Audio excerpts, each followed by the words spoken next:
Yeah, you're recording. Oh. That's okay. Welcome to the Instinctive Influencers podcast, a show where influence becomes one of your tools for success. Now, here are your hosts, Brian Weber and Ed Haley. Hi, I'm Brian. And I am Ed. And this is the Instinctive Influencers podcast. Ed, you're looking fabulous today. That shirt you're wearing, I asked you to show me earlier. Yeah. I'm so jelly of it.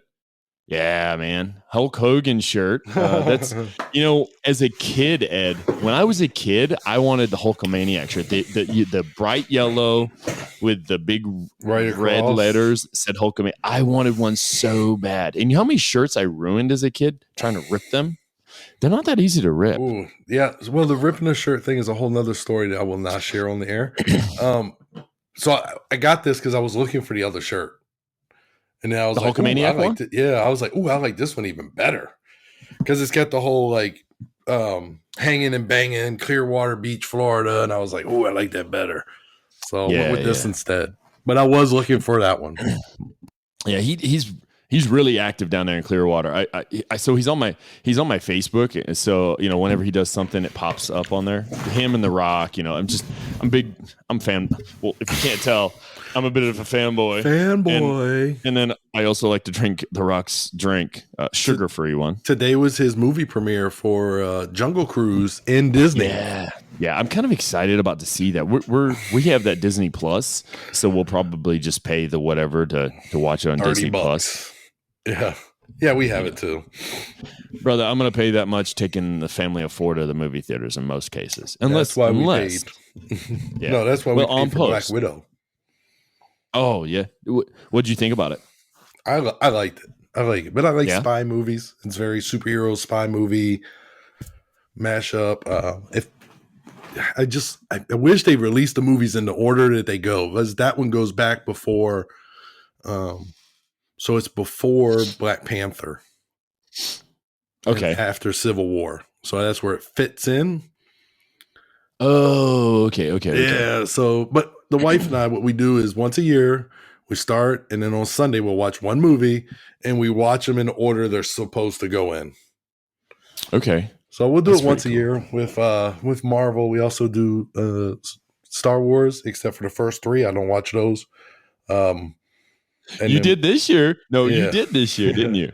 Yeah, I remember. I usually pick up at halfway through episode 3, and then from there I'm good. And no solo. No solo? No. Yeah, it's a little off, but yeah, it's just I don't know. Have you so you went into the Marvel thing. Have you checked out the Loki show? So we're a little behind. We're watching the Falcon and Winter Soldier. Okay. We got a little bit behind. And then Loki. I'm actually excited about What If, because I used to love those comics. Oh yeah. What If was one of my favorite comics to buy because it literally put like a twist on things, and you'd be like, oh, what if that was the story? And and it's animated, so like that means they don't need to pay all that money for Robert Downey Jr., but they can do an Iron Man story, and that's the preview I seen was an Iron Man story. Right. So I'm excited about What If. Comes out next month. Well, I will tell you that I got so excited Friday morning, 2 days ago, because HeMan, Netflix, Kevin Smith. Netflix.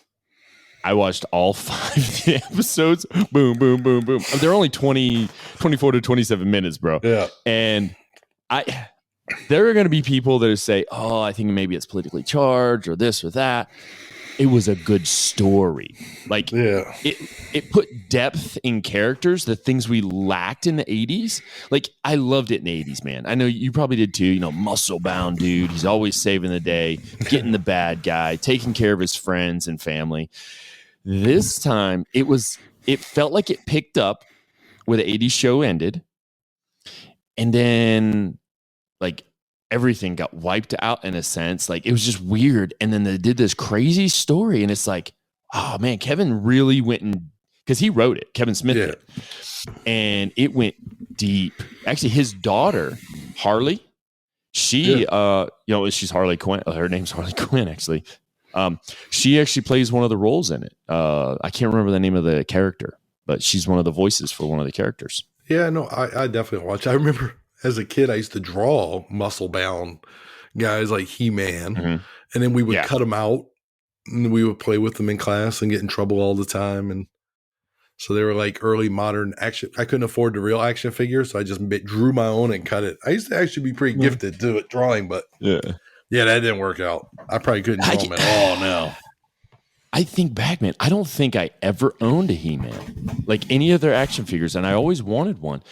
But I guess because, the show's about influence, right? Leadership and influence, all these different things. He-Man played a big role in influencing me, like health-wise, because you look, it's like, oh, he must be a healthy character. He must do what he eats his takes his vitamins, eats the right foods.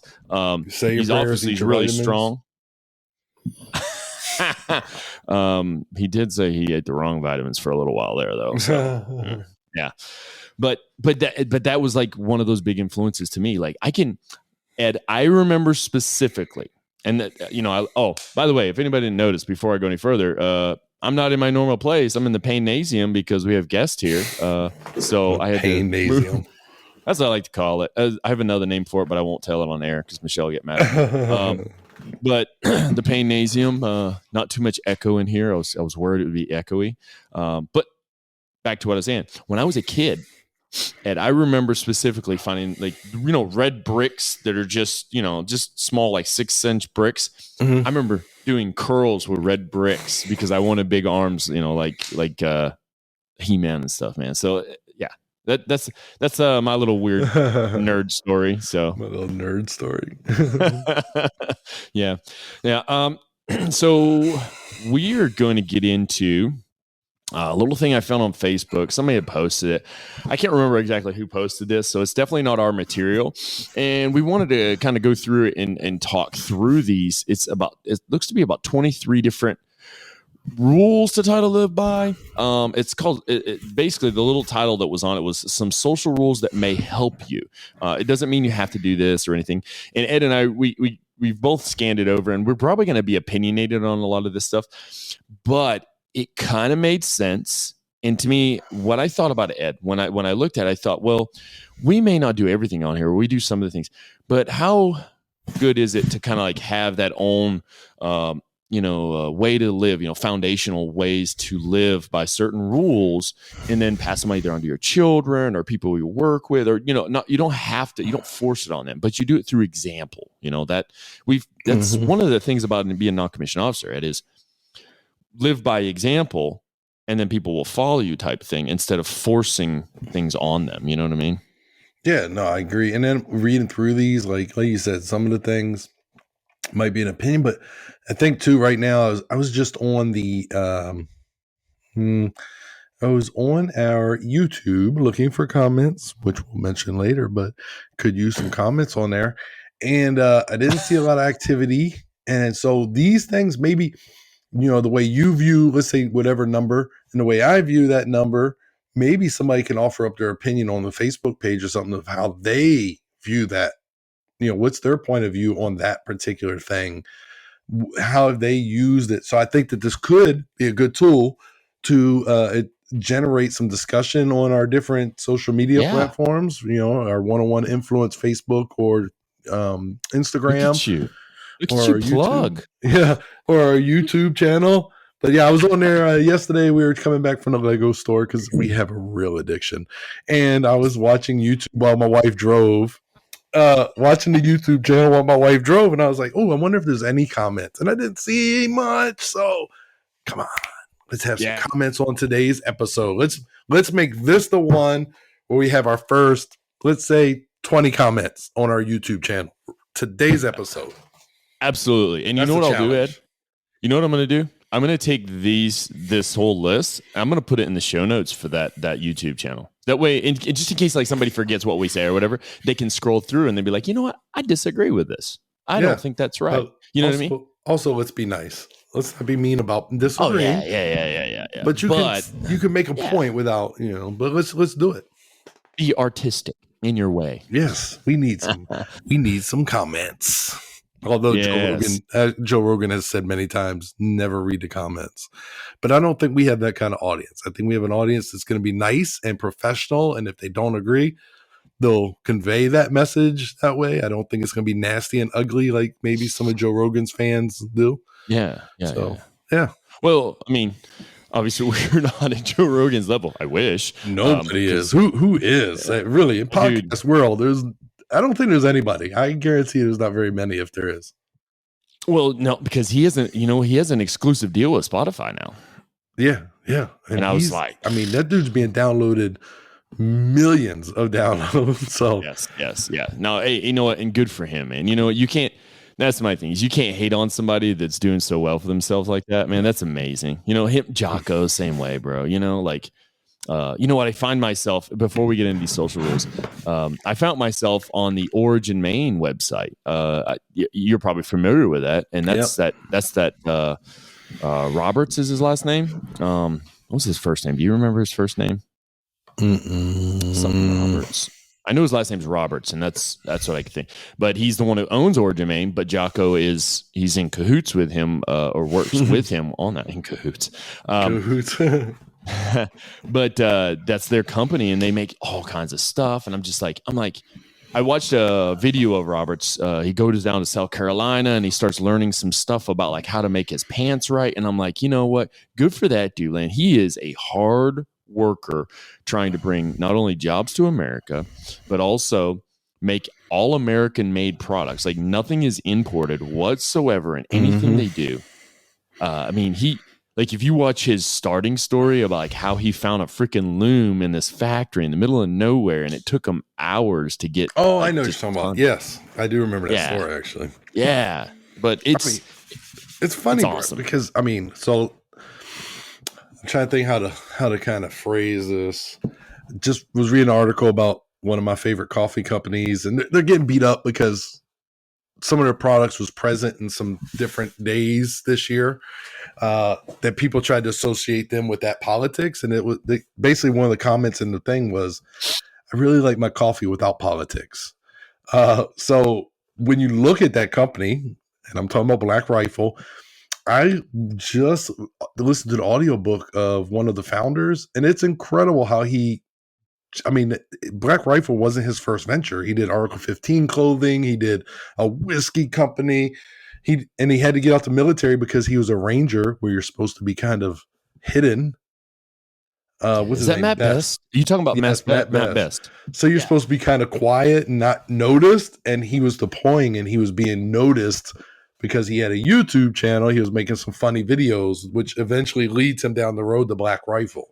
So he's one of the guys for Black Rifle. So, but yeah, I was reading this article today and I was like, yeah, I mean, I like the coffee. I'm not the politics. So these veteran companies though, like they work really hard to get their foot in there. And then like Origin Maine and a Black Rifle, and there's several others out there. So it's the guys out there doing the stuff. I just had this conversation with Michelle yesterday. I was like, you know, because I'm a huge fanboy of The Rock. Like I really am. Like Dwayne Johnson, just what he does and how he goes about it, and like that guy doesn't stop. Like I don't understand how he keeps going, right? But it's like everything he steps in turns into gold. But it's because he works so hard for it, not because it's given to him. You know? Have you watched his show? The sitcom. Every episode. Yeah, it's so good. And I'm nostalgic because I recognize the wrestlers' names and I'm like, oh, he does kind of look like Andre the Giant. Like, yeah, I love that show. Yeah, the Macho Man character. I mean, Iron Sheik, all of it. Yeah, it's amazing. Wow, we went down a rabbit hole, bro. Look at us. Yeah. Well, we're going to get into this. It's 23 points. Ed and I will just go back and forth through this, reading them, and then we'll talk about each one. But this is the deal. Think about these social norms that could be just the type of rules you hold in your life, but you don't have to agree with it. All right. It's just an idea of how, if you can live these, and like if you have children or you have coworkers that you want to influence to become better people, maybe you live this. And then when they ask you, say, oh yeah, well, I got these certain rules I live by. We all have them. I mean, you've talked about, Ed, multiple times, VBBN, values, beliefs, behaviors, and norms. Yeah, norms. I just wrote a paper for my pre-course, and what did I write it about? Because it has to be about ethics and diversity. I used VBBN, values, beliefs, behaviors, and norms, because you can base a lot of stuff off that. And with this, I think this can fall into that whole realm of things, Ed. Yeah, I think this too goes a different angle for influence too, Brian, is when some of these things, if you do them, you make yourself a magnet. And you attract people who want to be around you, want to kind of mimic what you do. So The Rock, some of these things, these are Dwayne Johnson type things. It makes people want to, how can I be successful like this guy? Like he does these things. So there's some in here that I was looking at and I was like, okay, this feeds into who you are as a person, your perception from outside and makes people want to follow you, which then increases your influence. So, or science of likability. Absolutely. Yes. All right. So let's jump in. There's 23 different types of rules. Pick what you want. And I'm going to start right from the top. I'm going to go from the top. We'll move our way down. Let's just go because we will get lost. Yeah. Don't call someone more than twice continuously. If they don't pick up your call, presume they have something important to attend to. This is one of those rules that I'm kind of on the fence with, Ed. Okay. I will. So if I'm calling my wife and she doesn't answer, I will not stop, because next thing you know, I catastrophize. Like, why is she not answering? What's going on? She always answers. You know what I mean? That type of stuff. Mm-hmm. However, if I'm calling, let's say I got to get a hold of Joe for whatever, and I can't get a hold of him. If I call them and they don't answer, I immediately just send them a text, and then I wait a little while, and then I'll try again later. But that's kind of like my unwritten rule with that, is I usually don't call people twice, though. I usually only do it once. If they don't answer, then I'll send them a text message. I think that's an effective way, though, Brian, because I think nowadays a lot of people, the phone's not the first one. The text is. Yes. Right. And then we wait so long, and then you go, I've definitely had soldiers say, well, nobody told me what time the range was. Yeah. Yeah. I text my sergeant and he didn't tell me he didn't answer my question about what time the range was. Well, did you call him? Well, no, because I texted him. But you didn't call him. So you got to take that next step. Now, I'm going to go to the other side. As the person receiving the phone call, there is nothing more annoying than you're on a call with somebody important and somebody just keeps calling you back to back to back to back. Right? Yes. Like, take a hint, guy. If I'm on the phone, let's say with somebody from, the embassy, or if I'm on the phone with a sergeant major, such as what you're soon to be, Brian, and you're Joe Private calling me to tell me, hey, I'm going to go to Chow. Do you want something? Mm-hmm. No, you're not important. You got to prioritize. Well, you're calls, important, right? Oh, no, you are important, but that's not important. Yeah, but not like you don't know what's going on my end of the phone. I'm prioritizing. I'm going, this is important. Now, if you and I, Brian, are just talking about like, all right, well, yeah, we'll talk about this on the next episode, and soldier calls, hey, I got to let you go. I got a soldier calling me. And answer the phone. So that back to back to back when you're on a call already is so annoying. Like, take a hint. Yeah. I'll call you back. I promise I will. And here's another thing, though. This is the way I see it, though. The text message thing is, if I'm calling you, I can't get hold of you, I send you a text message. Normally, in most cases, people will answer that message before they'll return your call. In most cases. Yes. Unless you say, hey, this is an emergency. I need you to get a hold of me now. That's something different. But in most, because what if they, like, for instance, you're on the phone, maybe you're on the phone with some embassy, right? And somebody texts, they've called you, they couldn't get hold of it. And then they text you, oh, okay, I can answer this real quick while I'm still talking to someone else. I can, and you do a quick answer. Hey, I'll call you back later. This is what's going on. Easy, right? So yeah, definitely a good norm. What do we got next, Ed? Let's see. Oh, this is a good one. Return money that you have borrowed even before the person that you borrowed from. Remember, this is not worded well, Brian. I got to tell you.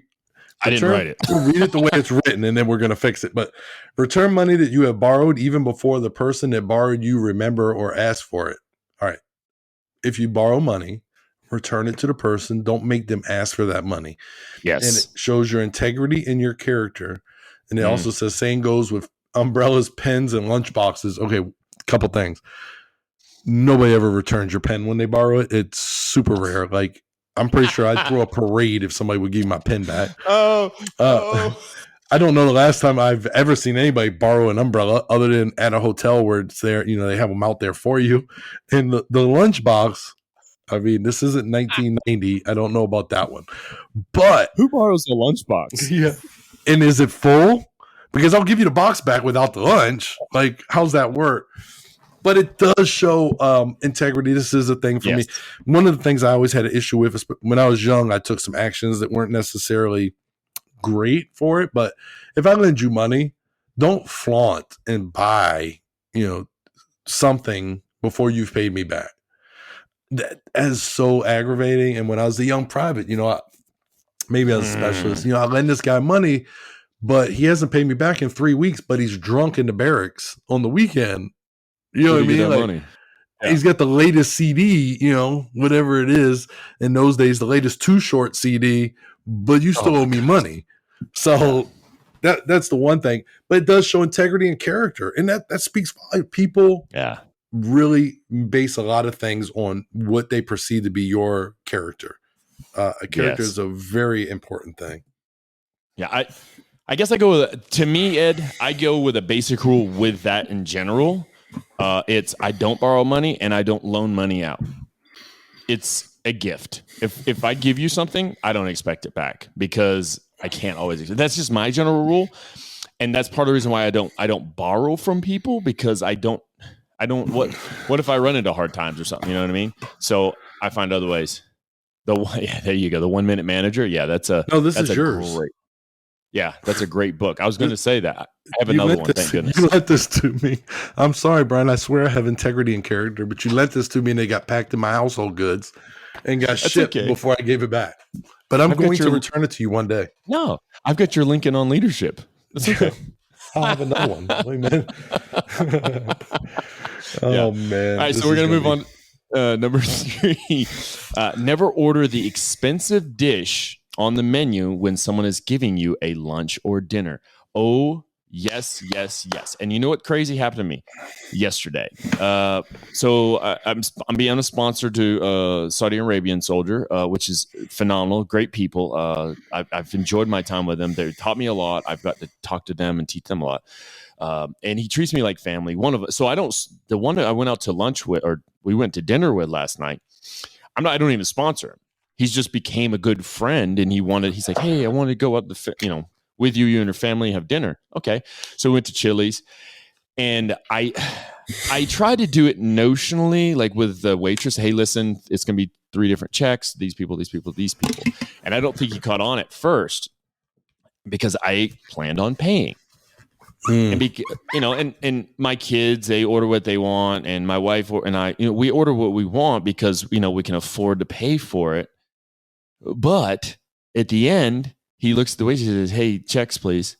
Or check, please, is what he said. And I was like, oh, yeah. So she brings it over. She starts trying to hand it to us, like the 3 different parties.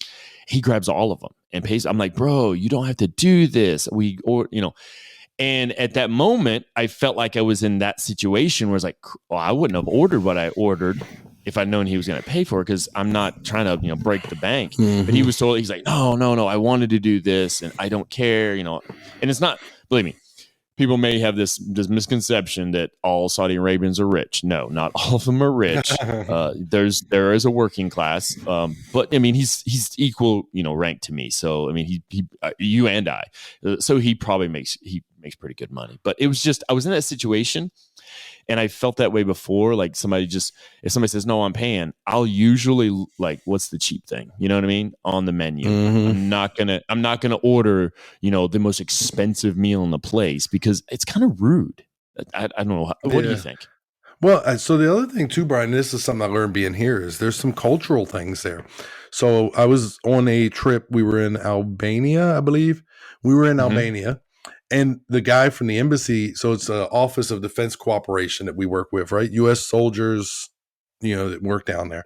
And they said, listen, in Albania, if you stop to eat, they feel like they're obligated to also stop to eat. They don't make as much as y'all. And then they also tend to feel like they're obligated to pay.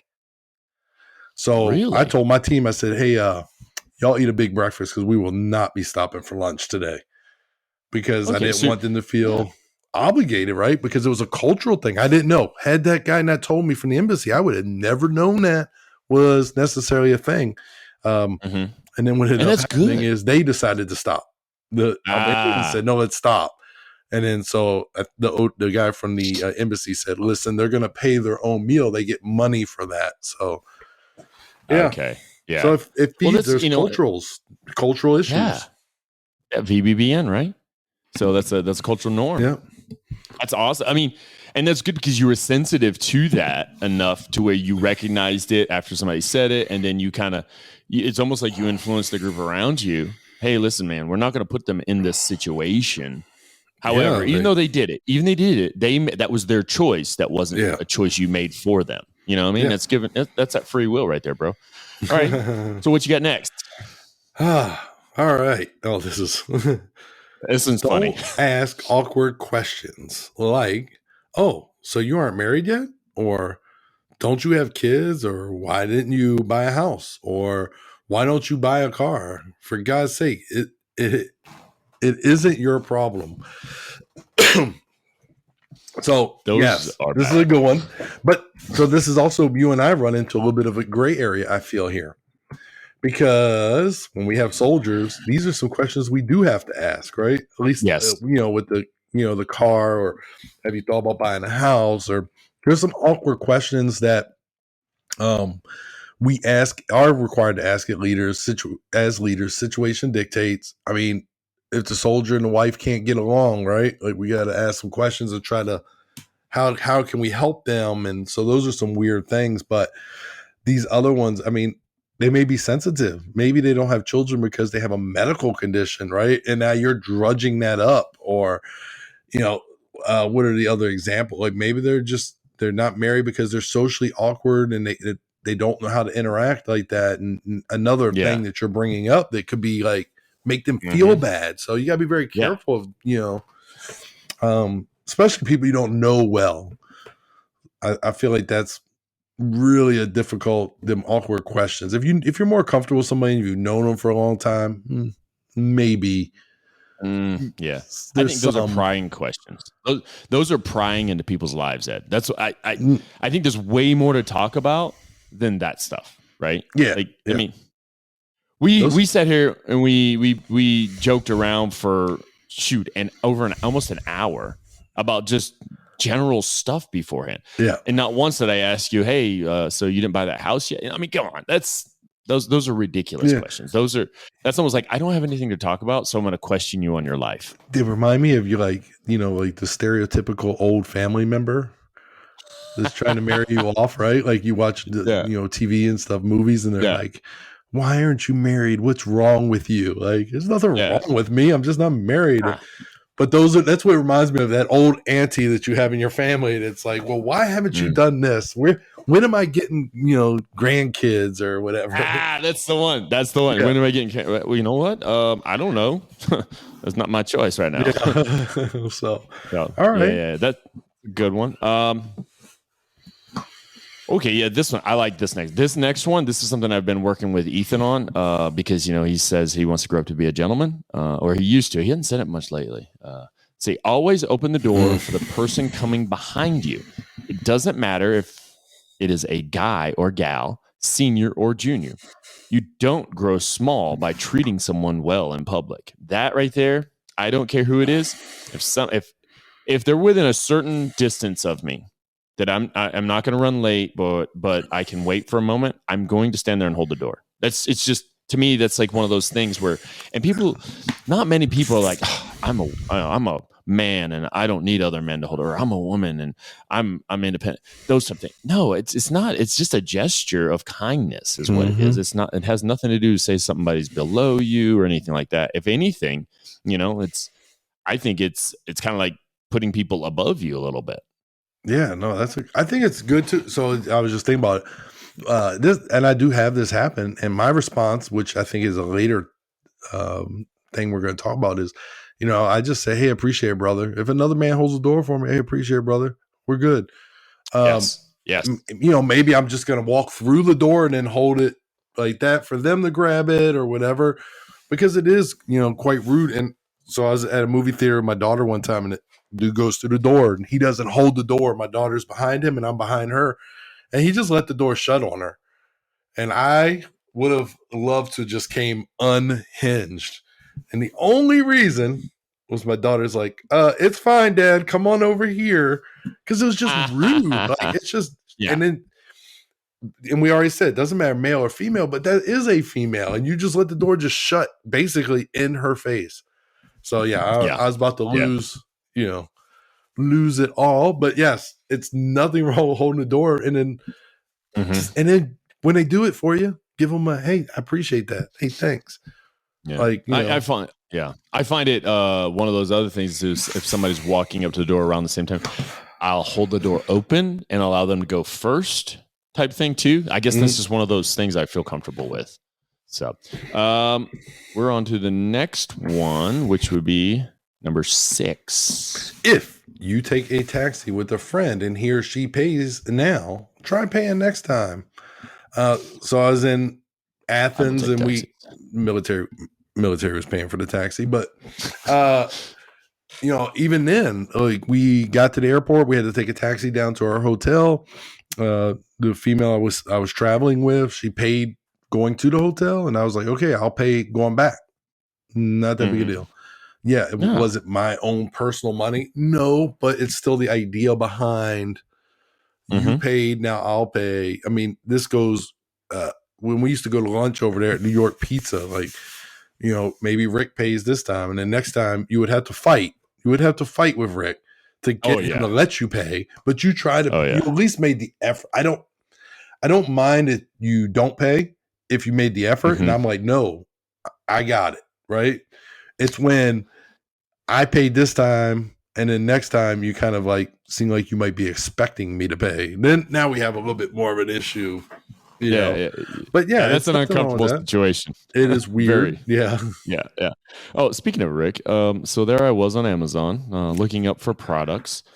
Just want to let you know, a fake beard and a bald cap together. It's $40. It's going to cost. So just one of those things for the future. It's going to get good real quick once I get everything together and I've got it all filmed and ready to go.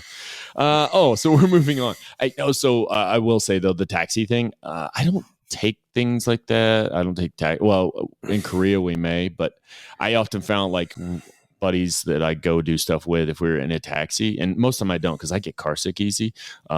We do the same thing. You pay, I pay. You pay, I pay. Type thing. It's just all right. So number 7, respect different shades of opinions. Remember that 6 to you will appear 9 to someone facing you. Besides, second opinion is good for an alternative. Absolutely.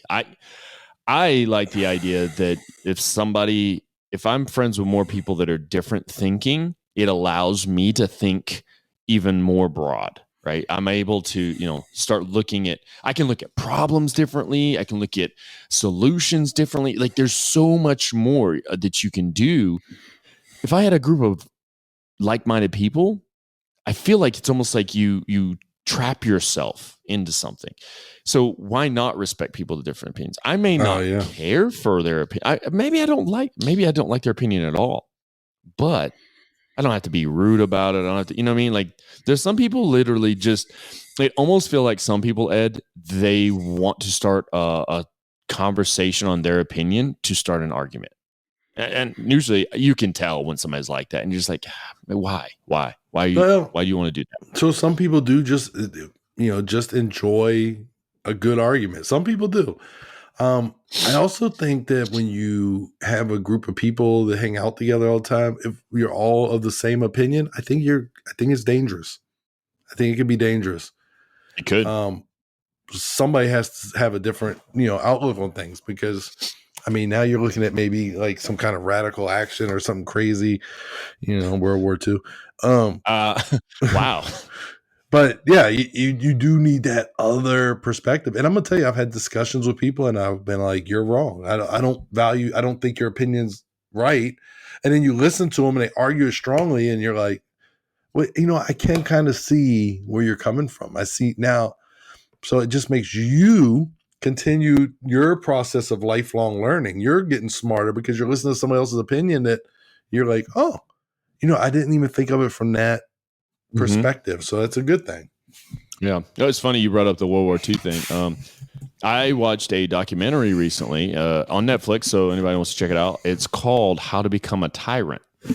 And it goes through different types of dictators / tyrants throughout history.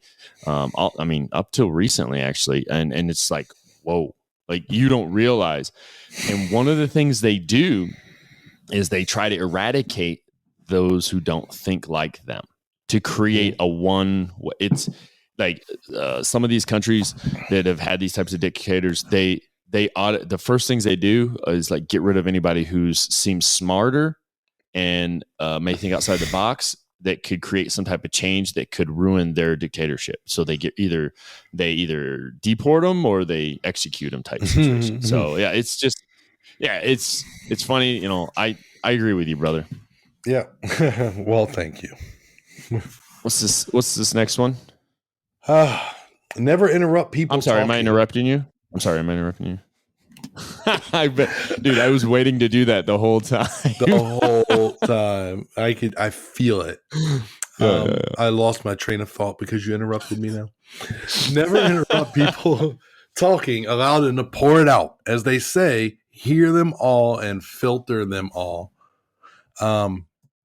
Yeah, we've talked about on the show many, many, many times. If you listen, right, closely, you'll know twice as much. You'll know what you know, and you'll know what the speaker knows.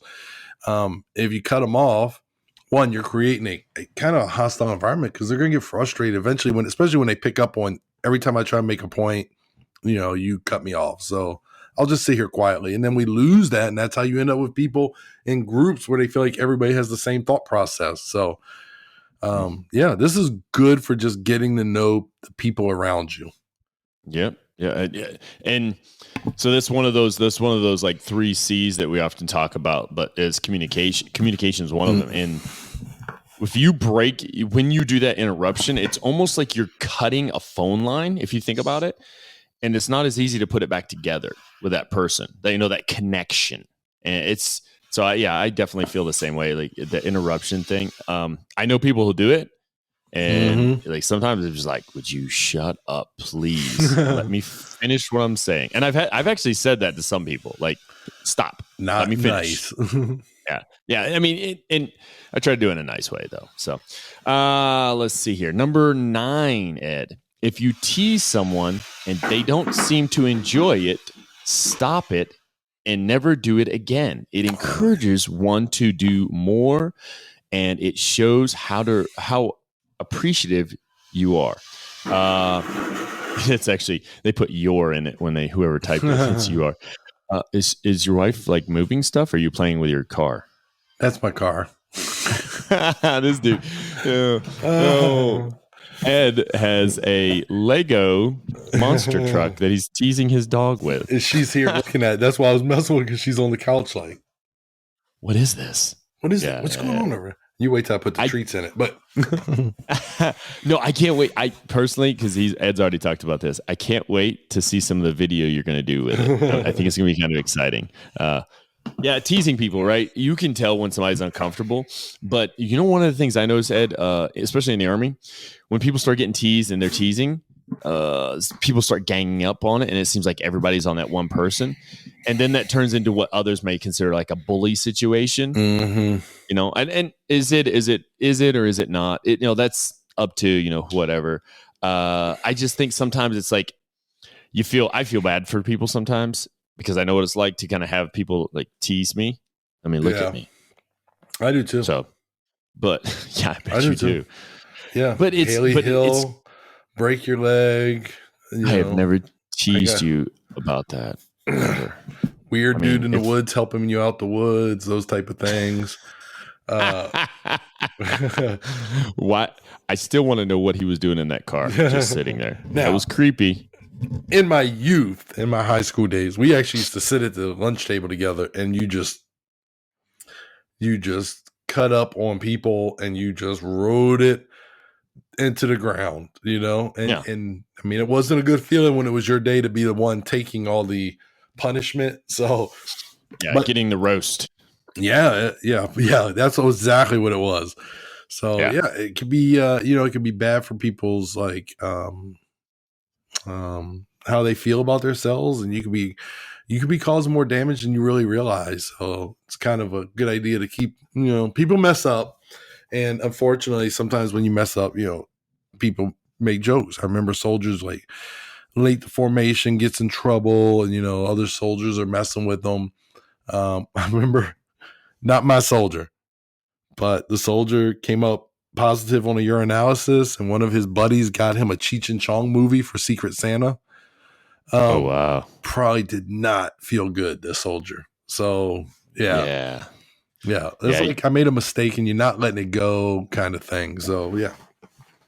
Not a good idea. With that, you have to know the person, Ed. You know what I mean? Like, it's not like something you can just start doing. Like, but at the same time, usually when you're teasing with somebody, you're some type of friends.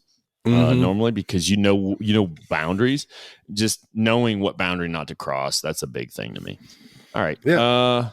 This next one. This is a good one. You don't hear this much. Yeah. I think we've talked about this once or 10 times. Say thank you when someone is helping you. Oh, my goodness. Yeah. Thank you is a big thing. You know what I find though, Brian? And you tell me if you found this. So as a senior leader in the military, right? I find that when you thank a soldier for whatever, I guess when soldiers come in, they're going to help me move one of my local Germans' furniture. We got her from another part of the organization. They're going to move her stuff. I find that when that's done, and I'll say, oh, hey, thank you, gentlemen. You had to do it, but I can still thank you for it. But the reaction of a junior soldier when a senior leader says thank you to me, it's great, but it's bad. Because it's almost like they're shocked that we do it, right? So that's a bad thing because they shouldn't be shocked that you thank them. Why? Because I outrank you. I can't thank you for doing something that, So that's kind of the bad part of it. But it's good because they remember that. You know what I mean? They remember you thanking them. So it's really weird. I mean, we've covered this so many times, but I was just thinking about that as a senior leader. It's really weird how they respond when you say thank you to a junior for helping you with something. Yeah. And that's the thing, man. Like, is it people don't say it enough because they're on their high horse, like they think they're above that. And that to me, now it's kind of like that same idea of if your soldiers stop coming to you with their problems, you got a bigger problem. You're no longer their leader type thing. It's the same, like, and it's the unique way and the way you say thank you, right? You don't just say, oh, hey, thanks. Yeah. Right. That doesn't feel, but what I like to do when I say thank you to a soldier for doing something, I like to almost reflect it. So doing a reflection of it is do a real brief, like, hey, thank you so much for doing X, Y, Z. Absolutely. You didn't have to do it as good as you did.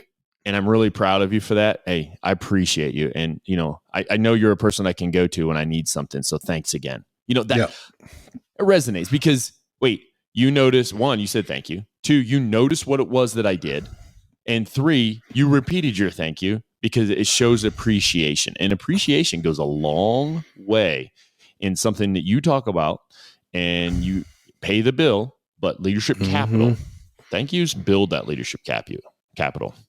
Yeah, and I do this. If somebody sends me an email, my S1, they help me out with some stuff, and I send them instead of just saying thanks. I say, hey, thank you very, and I put their name. It's not just a hey, thank you. Sergeant, Kylie, thank you very much for helping me with X, Y, and Z. I appreciate it. Hope you have a good day. Boom. And then I have 2 signature blocks.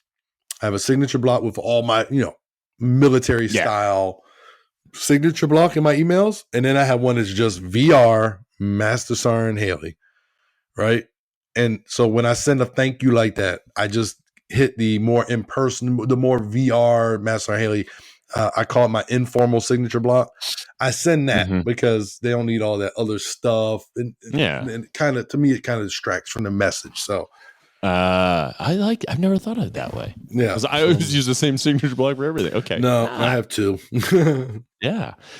Good point, man. So the next one, this is something you and I have been talking about since I want to say since our first episode. I think we talked about this on our first, it was as ways to influence so praise publicly, criticize privately. That to me, that's a rule to live by. And if you're a parent and you could teach your children this, it's very easy. I've done it. I do it with my children, where it's not like you're in the store and they do something and you holler at them, right? Like, come on, don't make a scene, but what you can do is you can get really close to them. And I've talked about this before. You put them in the headlock? I do. I do more like this. Let me talk to you. Like, actually, I get him so his head's pointing that way, so I can do a suplex. I like to suplex. I'm big on suplexing children in stores. I think what it does, it creates character. Also, it builds their backbones. Either you break them or they get stronger. I do not endorse this message. No, I do. I usually pull him closer to me, right? And like, hey, you ain't supposed to act like this. What's going on here? Come on. And especially with Ethan, he's like, I'm just having a rough day. And this goes back to this literally, Ed goes back to he'll be like, Dad, I need oxytocin. Can you just give me a hug? Hell yeah. Excuse me. Yes, I'm going to give you a hug right now because, I love you to death, brother. But yeah, criticize privately. And I don't like that word criticize, Ed. You know what I mean? Like, why, who am I to criticize you? Now, if I notice you've had some type of discipline issue, right? Maybe I talk to you about it, but I'm not going to criticize you because as soon as I do that, I have this karma thing with me, Ed, that I believe in. As soon as I criticize you about something, within 24 hours, I'm going to have the same problem myself. Okay. Like people showing up late. I learned that so early on in my career, people would tell you, oh yeah, he was a total jerk about when people show up late. He would act blah, blah, blah. As I thought about, wow, every time that I criticize somebody for showing up late, within 24 hours, I would show up late to something. And I'm like, oh man. And I feel like it was karma on me, right? Coming back. Yeah, that's fair. Exactly. And then the thank you thing, right? So this praise in public goes along with a thank you. Let's say I'm working at, I'm an aviation guy. I'm at a hangar and there's some soldiers out there and I want to thank somebody for something. Sometimes it's kind of nice if you know their personality to do that thank you and other people are in earshot of it, right? Because you're giving them a little bit of leadership capital too. Yeah. Because it's like, he talked to him about, and he did, it's just one of those things. You're building them up a little bit. So yeah, praise public, criticize privately. Your thoughts? So this week sat on a promotion board and the young man was going for a staff sergeant and he did not perform well. But I know the soldier, he's helped me out with some stuff. So what I did is, during the promotion board, you always give them some feedback afterwards, right? So I gave him some feedback, but I didn't really give him some very in-depth feedback. I gave him some very generic feedback, kind of piggyback some of the stuff other people said. But then what I did is his office is beside mine. So that afternoon, I went in his office, knocked on the door, said, hey, you guys got a few minutes for me? He's like, Roger, Sergeant. Went in, closed the door, and then I gave him his feedback. I gave him more criticism on his performance, and I gave him some pointers on how to get better. And then, the last thing I said is, listen, man, you will be fine if you put in the work. If you need some help, my office door is open. I'm here for the next week, and then I'm gone for a week, but then I'll be here the week after that. So if you need any help prepping. And I left. Leadership capital, criticized them. And I didn't want to jump on the bandwagon with everybody else at the promotion board, So I just kind of went with what they said. I didn't want to add to it, but I gave them some more feedback and stuff. So I think it goes a long way in helping develop that leader. And then now he's going to be a staff sergeant because I have confidence he'll pass. And I'm hoping that those things that I did, he'll think about that because he's going to start sitting on promotion boards.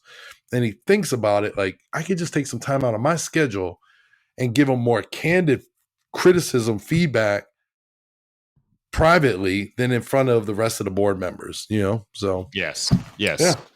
Absolutely, man. Great point, brother. All right. Where are we at now? We're on number 12. Yes. So there's almost never a reason to comment on someone's weight. Just say you look fantastic. If they want to talk about losing weight, they will. Let's get into it. So I am a bigger dude, and I have always been in the Army standard, but I am a bigger dude, and I know I have some periods where my appearance is not as great or whatever, and then I do some work. But I can tell you, in an organization that we were in, somebody had comments about people's weight, not just me. Oh my goodness. And all it did is inspired a level of hatred in that person from me. Yes. That's all it did. Now, it did have a positive effect though, because it was my goal to make sure that when I attended the next event where he was like, you're not going to make it, that I did. Mm-hmm. Absolutely. And then when I did, I lost a little bit of professionalism because then I pretty much told him, I thought I told you what it was going to be. Probably shouldn't have done that. He was senior to me. But it does not help. You're beating someone down. And generally, as a person who has always struggled to kind of, keep their weight in control, which proudly I can say I've lost almost 30 pounds this year, you're just piling on to something they already know is happening. They know already. So I was waiting for this one, and I was like, it's perfect that I got this one. And I do believe that I vented to you my frustrations. You did. That person. You came in my office. I remember your face and you closing the door, Ed. You closed the door and you used some adult salty language. And it was like, you wouldn't believe what this blah, blah, blah, bleep, a bleep said to bleep to me, bleep, bleep. I was like, oh my goodness, Ed is mad. And I was like, bro, and I remember I said, hey, sit down, man. Because you were fuming and I was trying to get you calmed down because you were mad at that guy. And I was like, I know how you feel. No, I really did. And because I'll tell you a story that's very similar to that embarrassed me one time. But I felt for you, man. And I as soon as I saw number 12 on here, I thought to myself, Ed's going to bring up that situation. I knew you were going to, man. Wow. We must be married. I can tell you that when they had their problems later, I took great joy in the karma that they were receiving. Because it wasn't me. And the other person, they made these comments about somebody's weight in front of soldiers. Yeah. And I was like, oh, yeah, you just robbed that guy of all his power. Robbed him in front of junior soldiers. Oh, man, you get me fired up again. Oh, look at you. Okay. So, as I was recruiting, ripping your shirt off. Ed's trying to rip his shirt off. Those of you who can't watch on the YouTube, but who are listening to the podcast, not watching.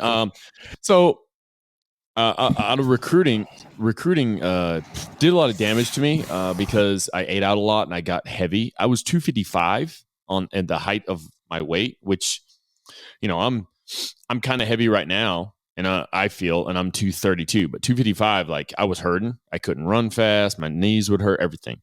And I went to BNOC back then because it was still called BNOC then. And I ran into a guy and this is in the classroom. He sees me for the first time, and there's a group of people there. And all he says to me is, "Wow, man, you got fat." And I was like, it knocked the wind out of me. I was like, this jerk.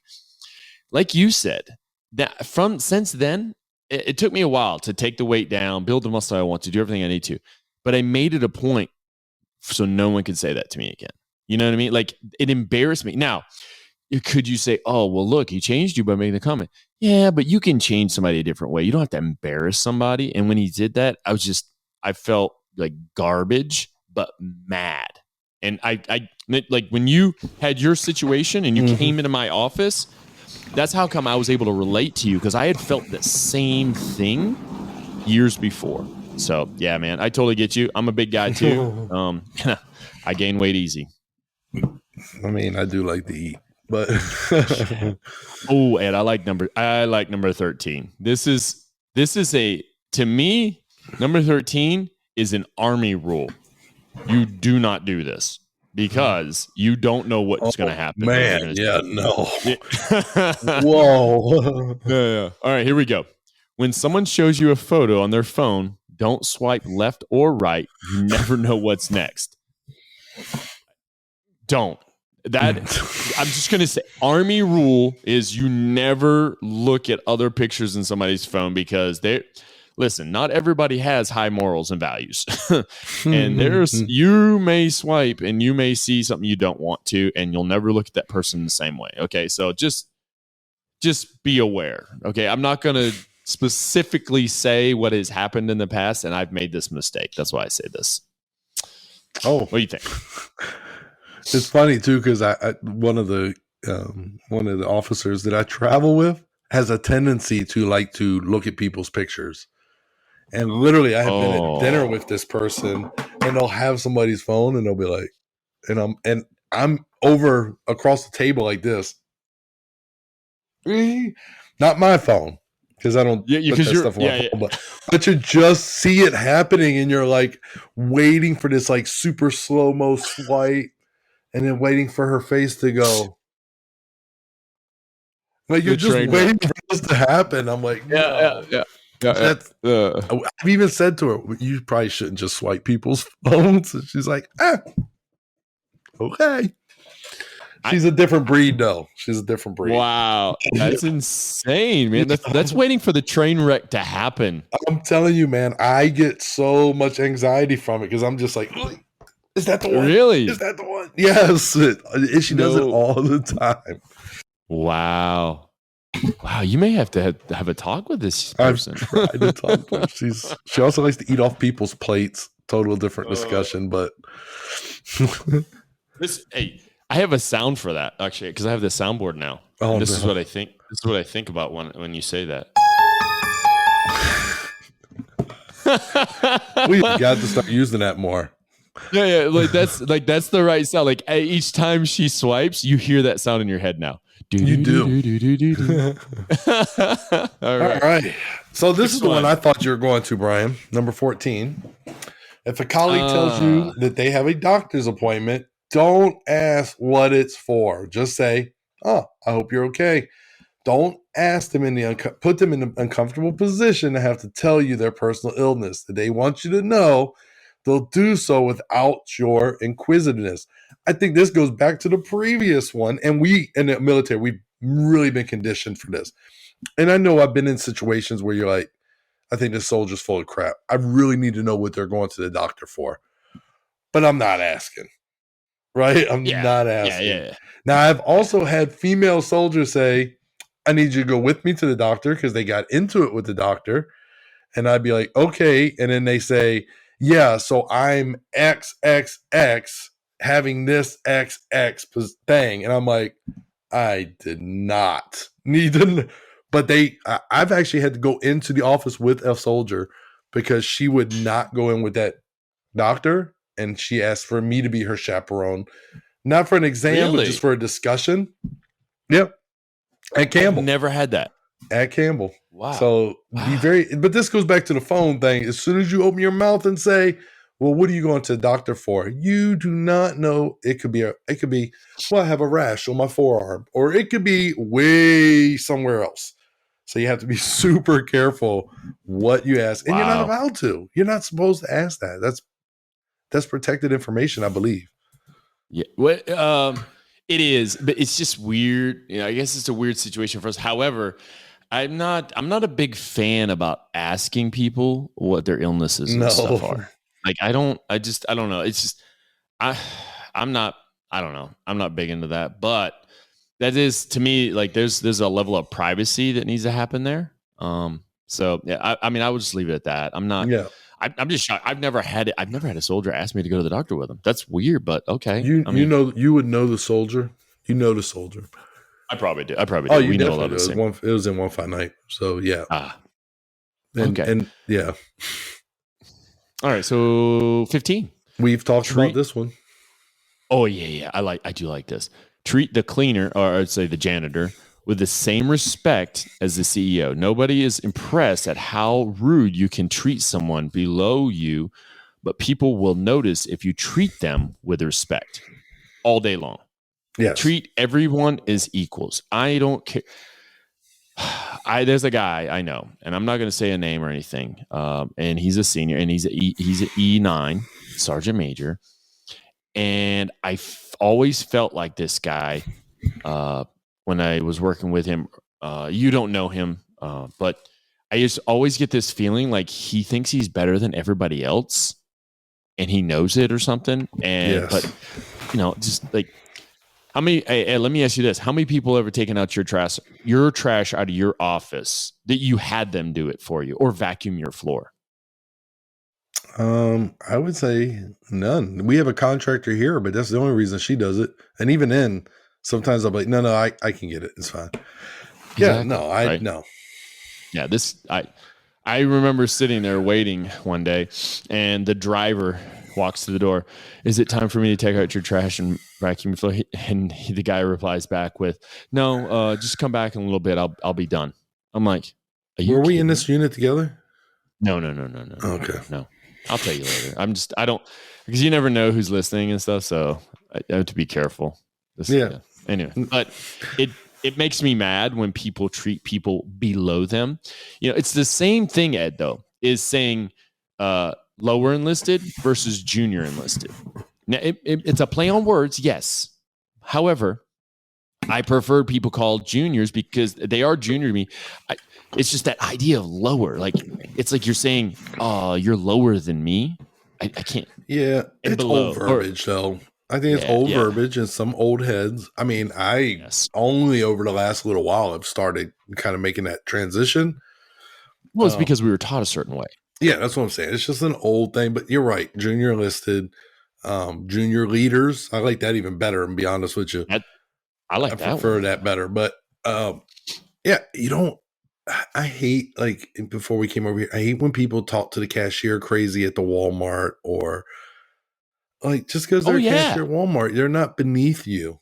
They're not. They're here and they're providing for somebody, whoever, themselves, their loved ones. They're working. They're doing their.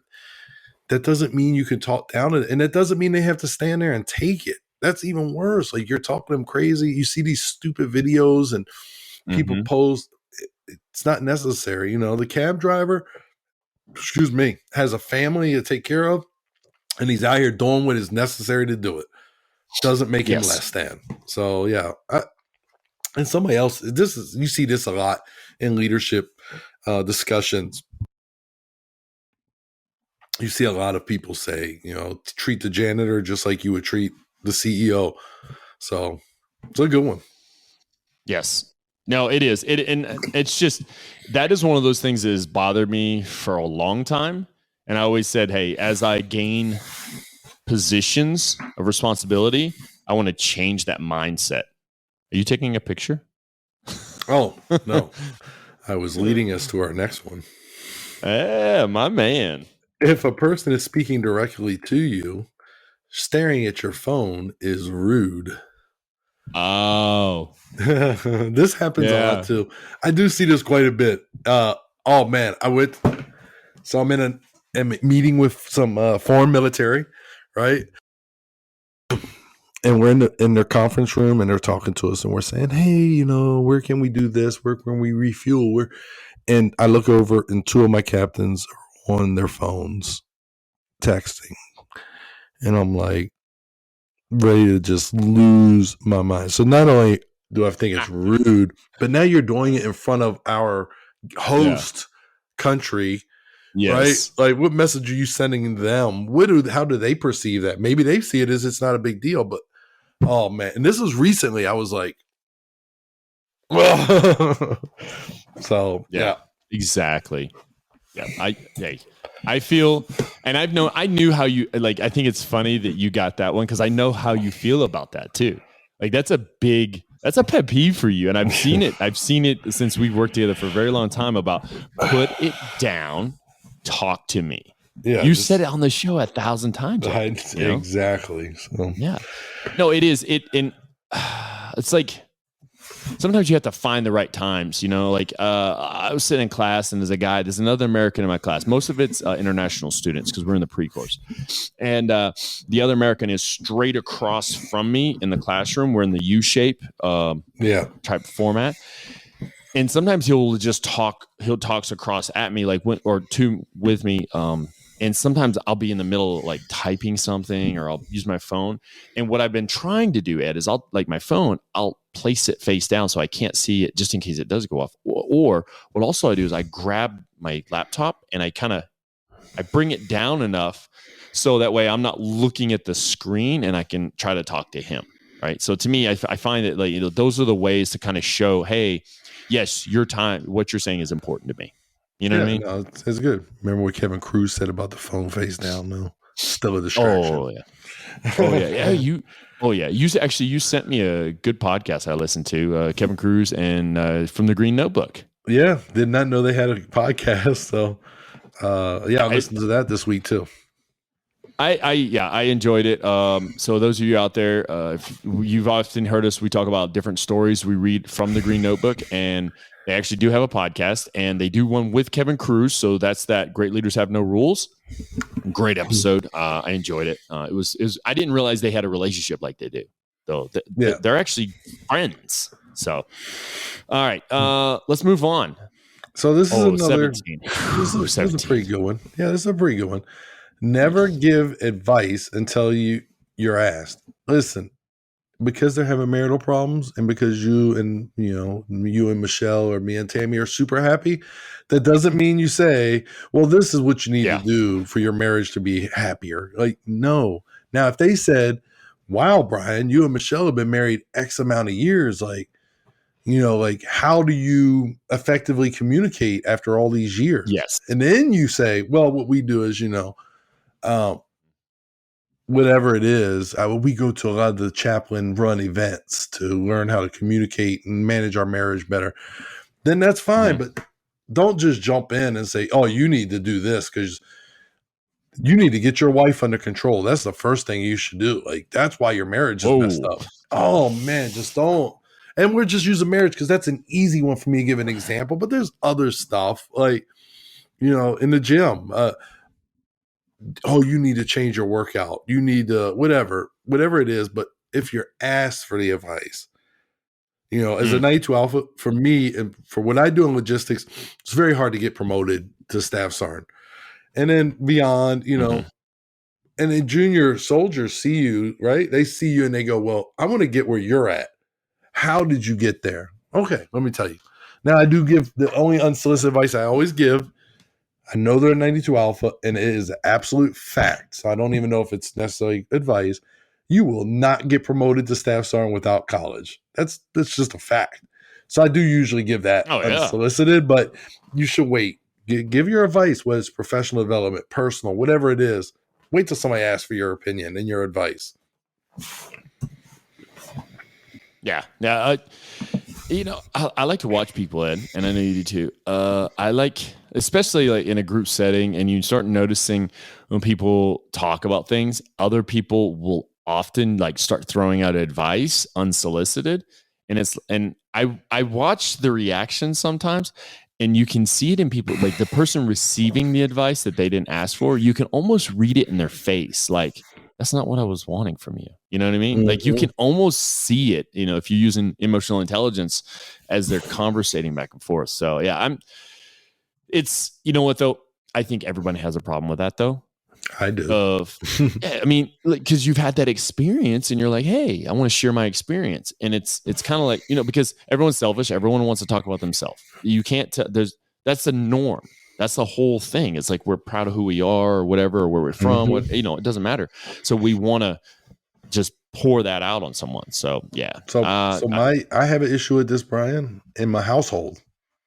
because my wife comes home and she's got a problem at work, and it's something, maybe whatever it is, and I can see it, right? I can see it like, oh yeah, maybe that's this. You should try. So I've worked on it, and I think I've done pretty good. Actually, recently she had a situation and she's like telling me about it, and I was like, that sucks. You're going through that, and trying to be empathetic. Yeah. And then she said, well, how do you think I should handle it? And then it was off the top rope. Here's what I got. Here's my advice. So I do struggle with that. My wife has highlighted it, and I think I've been working on it with her. And then she sees it in my face that I want to give it, and then she'll ask for the advice, and then we go from there. So, it's when they ask for it that it's cool and okay, though. That's the thing. Mm-hmm. Yeah, heck yeah. Oh, here we go. When meeting someone after a long time, unless they want to talk about it, don't ask them their age and salary. So we were talking about earlier a comedian that I have recently discovered and really enjoy. And he was talking about how when he first started out, he would ask dudes like, oh, wow, how much did you get paid for that commercial? Oh, wow, how much do you get for that show? And he didn't know at the time that that's like a very you don't do thing in the comedian world, in the world of comedians. And I think it's any place. Like, I don't think it's very polite, in my opinion, to go, oh, well, you don't mind me, and that's our how we set it up, right? If you don't mind me asking, well, how much do you make? All right, if I'm not in an interview and I'm not trying to find a job in that organization, I don't probably need to know how much you make. Like, and then the age thing, I could care less. Me personally, I could care less if somebody asks me, well, how old are you? Don't care. Yeah. But not really. If I see a soldier and I ain't seen him in 10 years, I'm probably not going to go, well, how old are you now? You got, why aren't you married? Why don't you have kids yet? We're going back to that one. But yeah, so I think the salary thing is a big kind of hang up. And, Kevin Cruz does talk about revealing that kind of information. But for me, and again, I don't care what people, hell, I can't even tell you what I make because I don't manage my household's money. But I know enough is the answer you're going to get if you ask me. Exactly. Yeah, I feel the same way, man. Like, I'm not going to ask. I know how old you are. That's because we're friends. But so does a whole. I'm not going to. Influencer family knows. Well, of course they do. They know you're 52. Yeah. Make me cough. Yeah. Ed's getting over a little bit of a sickness. Not COVID. He did try to get tested, but he's getting over. Yes. I agree with you on that. I can't really divulge much more on that. Let's see here. 19. Mind your business unless anything involves you directly. Just stay out of it. Yes. You know what I dislike sometimes? I like to mind my own business. What grinds your gears? What really grinds my gears?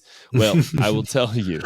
It's people who like to put their business so far out on the street that they put it on social media. Like is some people, I have unfriended family members on there. Yeah, because I get tired of like seeing the same garbage. I'm like, this is like, don't put this stuff out there. There's no need to put your information in the arena.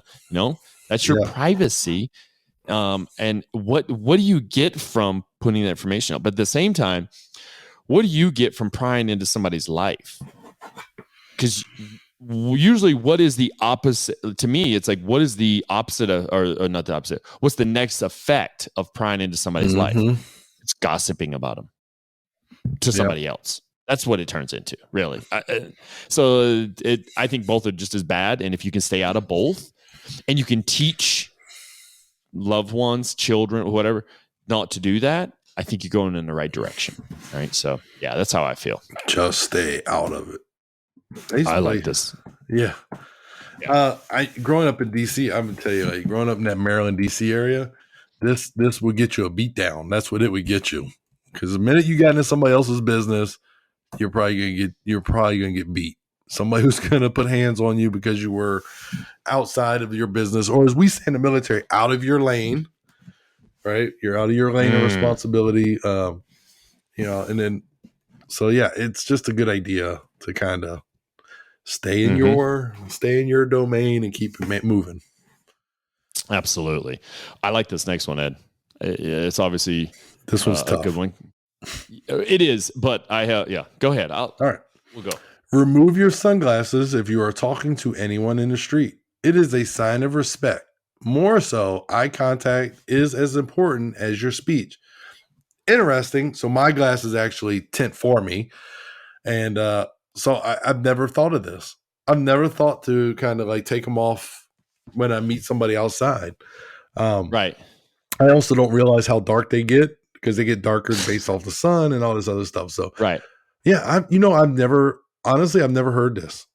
I've never heard even regular sunglasses. Mm-hmm. And where you're at, this would be tough. Yes and no. So it's Michelle. I showed her this list last night, and she actually made the same comment you did. Of I never heard this before. Yeah. It makes sense. Now, and I feel for her in her case. So my wife wears glasses to see, right? So she has prescription sunglasses, and then she has her regular glasses, and every once in a while she'll put contacts. She doesn't wear them as much anymore. If she takes off her sunglasses or raises them, she's not going to see you. Like that's I'm not that bad. Her vision is. Huh? Yeah, well, it's not that bad. Yeah, it's not that bad, but it's just her vision. That's how her vision is, and I don't know. And I can relate to that for her. However, one of the things that is something I've often done, and I've done it in Iraq, where it's sunny as all get out, Kuwait, here in El Paso. It doesn't matter if I am talking to somebody and they do not have sunglasses on. So that's kind of like a weird unwritten rule for me. Mm-hmm. If they don't have sunglasses on, I pull mine up or I take them off. If I'm in uniform, I usually just take them off. If they have sunglasses, hang around your neck. Oh, whatever. No, we don't. If they have sunglasses on, if I want to make a point, I'll take off my sunglasses because I'll look at them, like making that point. But if they have sunglasses on, I normally leave mine on. That's kind of just back and forth. But yeah, in most cases, that's something I've done for a while. And I didn't really think other people thought of it that way. It's just how I've always felt because I want to see people's eyes. So yeah. I've never heard of it. I'm gonna pay attention. But so I think for you too, Brian, it's a good idea because you got a very Joseph Gordon-Levitt squint when you get the sun in your face. So it's not a bad look. Joseph Gordon-Levitt squint. Thank you. Yeah. Is it like you've got the look. Like if I just covered your nose, you've got the very like third rock from the sun kind of. Yeah. Wow, man, you took it way back to early Joseph, not like now Joseph. No, I've been watching. I never watched it as a kid because I was chasing women, and now I've been watching it to catch up. Goodness, look at you. Hey, there's some. Mind your own business. Unless okay, I don't want to hear about that anymore. No. All right, next, my man. I like this next one. It makes a lot of sense. Never talk about your riches in the midst of the poor.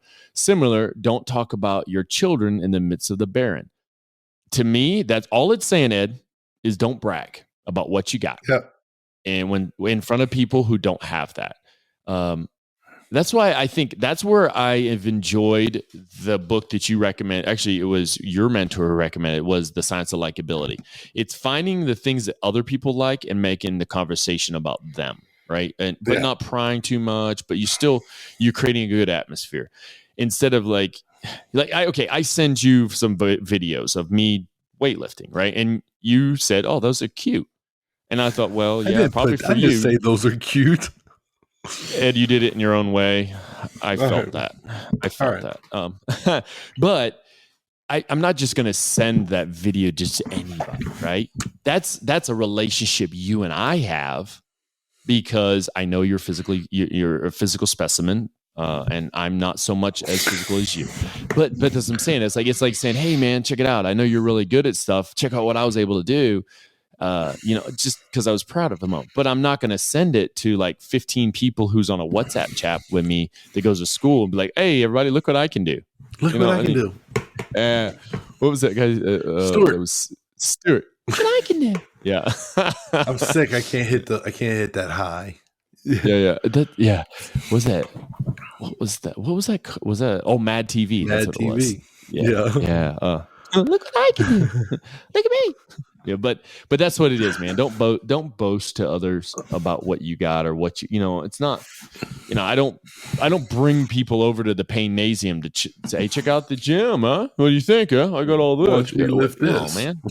Yeah, it's not. That's, to me, that's rude. Yeah, straight up. Well, and ego lifting gets you hurt. So, it's you don't want to you don't want to brag about it, and you just create ill feelings, and now that person's probably not going to want to be around you. And again, we're trying to make you want to be somebody people want to be around and to emulate, not want you to kind of push away. So, yes. So I want to take that a different direction too, Ed. Well, how do we instill that type of value with our children? Well, when you notice your kid pulling out a toy to try to show off to someone, hey, listen, Johnny doesn't have that. Okay, you don't want to rub it in their face that you have something they don't. Right? If it happens, they see it and they want to play with it, then that's cool. But you don't rub what you have. Maybe you're a little more blessed sooner than somebody else, but don't rub it in their face. Are you talking about my truck now? My Lego truck? Yeah. Okay. So you know what? That strikes a nerve, Ed. You bought an awesome Lego truck and I don't have one. And I don't know how you afford all these Legos, by the way. I'm just going to put it out there. I'm going to put your business on the street, bro. No children. I think you must have got a loan with 23% APR to pay over 96 months. That's for all between those Legos. Me and the first sergeant. Yeah. No. Yeah, that's great. Yeah. All right. What's next, my brother? After reading a good message, try to say thanks for the message.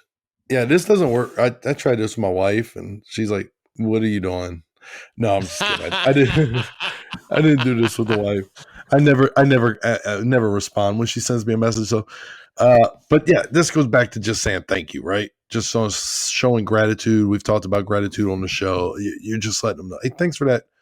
And you can't do it, all right, through email and text. I don't think you can keep up, depending on your, how you do things, what you're doing, what your work is. I could not keep up. Listen, I spent 2 hours trying to clear inbox messages. I can't respond to everyone like, thanks for the message, but I do remember stuff. So we have an admin person, a secretary. And when she does stuff, like the next time I talk to her, I go, hey, I really appreciate you. Thank you. You do a lot for us. Good enough. Right. But yeah, if you get a good message though, there's nothing wrong with saying thank you. The birthday thing on Facebook, I always make a point that the day after my birthday or the day after my anniversary, hey, thank you all for the messages. Nothing complicated, but you're showing some gratitude, and gratitude goes a long way into building who you are as a person. Yeah, definitely. And I could say you also don't take it too far either. Like you get that good message and then you turn it into this major elaboration over that message where all it requires really is a thank you. Mm-hmm. You know what I mean? Don't go into what's right, what's wrong, what can be changed. Basically, don't AAR a message. Yeah. So, yeah. All right, last one. I wasn't really sure how to take this one, Ed. So maybe we can shed some light on it. So I understand a little bit, but appreciation remains the easiest way to getting what you don't have. I'm like, I would rephrase that. Appreciation to me remains the easiest way to just be a good influencer in other people's lives or to inspire others. Just show them appreciation. And that is that's the gateway to getting to basically more followership in a sense, if that makes sense. Yeah, no, I think so. When I think about when I see this, we can go back to my admin specialist that we have. So when you show that appreciation to my admin specialist, right, there's going to come a time I'm going to need that last minute document signed. And I can call her and say, hey, like, I need a favor. Could you please help me with X? In her mind, she's going to say, well, he's always so appreciative when I help him. I can take an extra 5 minutes out of my day to do this. It's not you saying quid pro quo. Hey, you know how I'm always appreciative? Can you do this? That's what we're talking about here. But we're talking about in their mind on the other end of that conversation going, yeah, they always appreciate everything I do for them. I absolutely I can go to lunch 10 minutes late because I'm getting this thing signed for them. So I think that's what I took out of it. And that particular person, that admin assistant, really applies to her, because there are times I'll call her and be like, I am in a pickle. And she generally will help if she can. So I like to think through my appreciation, I've built that kind of capital in her.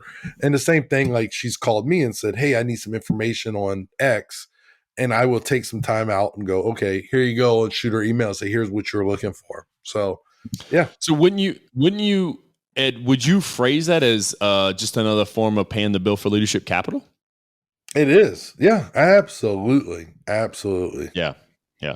And that's a key phrase that we you and I have talked about on here multiple times. But when people can start seeing that as an actual form of doing things, it's almost like you don't realize what doorways open for you. Mm-hmm. There are a lot of doorways.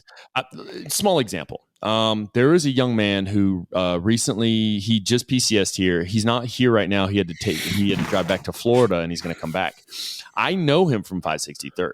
I know him from Bravo Company. I worked with him there. He's a young sergeant right now. He sends me a message. He says, hey, are you at Bliss? I'm like, yeah, I'm at Bliss. Yeah, what's going on? He's like, oh, I'm about to come there, I'd love to pick your brain. So I'm like, brother, my doorway is always open to you. You ever want to ask questions? Hey, come on by. I'll send you my address or anything. You come by and just talk, whatever. I said, so he's an MP. I said, just do me a favor. Don't pull me over, please. So he said, I'd never pull you over. He said, but I would definitely pick your brain on some leadership things that I just want to see where your thoughts are. And if you would have seen, Ed, the way our relationship started, me and this young man, you'd be like, oh, this is not going to go good, right? But it's because I become appreciative of him, and I told him that, and I guess we've built this relationship, that leadership capital, paid that bill, and now it's like he's okay with reaching out to me, and I'm like, you know what, that makes me feel good, to know that, and sometimes that's all you really need, right? Yeah, no, I agree. All right, man. Hey, that ends the 23 areas we wanted to cover, basically some social rules that can help you out. Use these the way you see fit. Ed brought it up. He said he wants to see some comments on YouTube. Yeah. Let's get those. Ed, you said you want to see some comments on YouTube. However, are there ways that these people can connect with us? I mean, there's got to be a way they can get a hold of us. So many ways. Yes. So you have our closed Facebook page. Yeah, answer a couple of questions, and then you'll get in. 101 Influence. You have the Instagram, the Gram, 101 Influence as well. You have the Instinctive Influencers website, and you have the Instinctive Influencers YouTube page, where you can go. And you know what you can do for free, Brian? You can subscribe to our YouTube page, and you can give us a thumbs up, and then already did comment. You already did? Yeah, I already did it. I've already subscribed and thumbs up this episode. The listeners can. Oh man, you are good. Now the listeners can go ahead, and then let's get some comments. The challenge for us as the Instinctive Influencers family for episode 85 is, let's get 20 comments on this episode, and just take a couple of the items that Brian's going to put in the show notes and say, hey, this is how this applied to me, or this is something I think of. Or if you think there's another one, what's number 24? Maybe there's a number 24. Let's see it. Let's see it in the comments. Lucky number for me is 32. I mean, if you want to accept the challenge, 32 is my lucky number. Yeah. We've got 23, 9 to go. Because everybody knows Magic Johnson was better than Michael Jordan. All right. So, yeah, that's how they can. Yeah. No. Okay. Yeah. We're going to have issues. We're not doing this on here, Ed. We're not doing this. Hey, Ed, real quick. Hey, thanks for giving us that information. I wanted to do a quick shout out for Megan Marie. She used to work with us both, 563rd. She is. It was her birthday this week. It was. She also sent us a message through the Instinctive Influencers thanking us for the show. And I want to say, hey, thank you very much, Megan. It was amazing to get that message. When I read it, I also replied back to you, so make sure you check it out. But when I read the message, and I'll shoot it to you, Ed, I don't know if you saw it yet. it just felt good because it was kind and generous.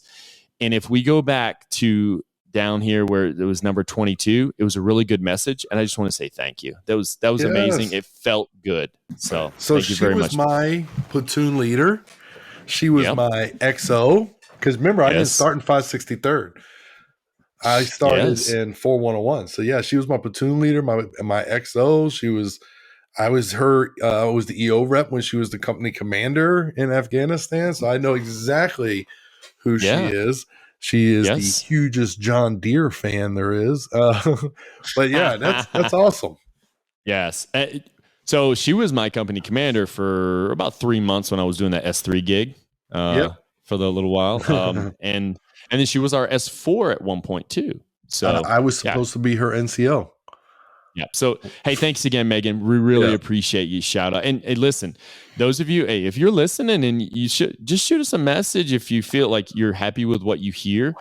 And believe me, if I get it, I'm going to mention you on here because I think I appreciate all the support. I know Ed does the same. It's amazing. So, other than that, Ed, do you have anything else for our listeners? I do not. Unfortunately, next week I will not be able to record a video. I'll be away, but I look forward to see what you can come up with, and then I'll be back after that.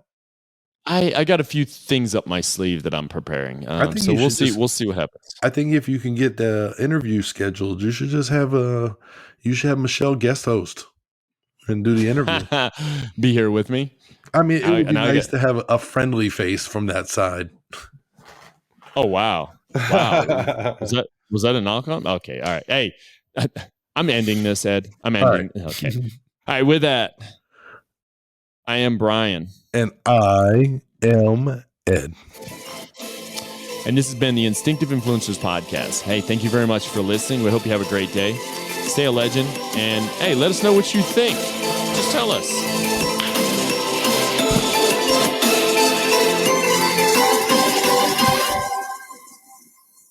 There's the lightning. Bye, buddy.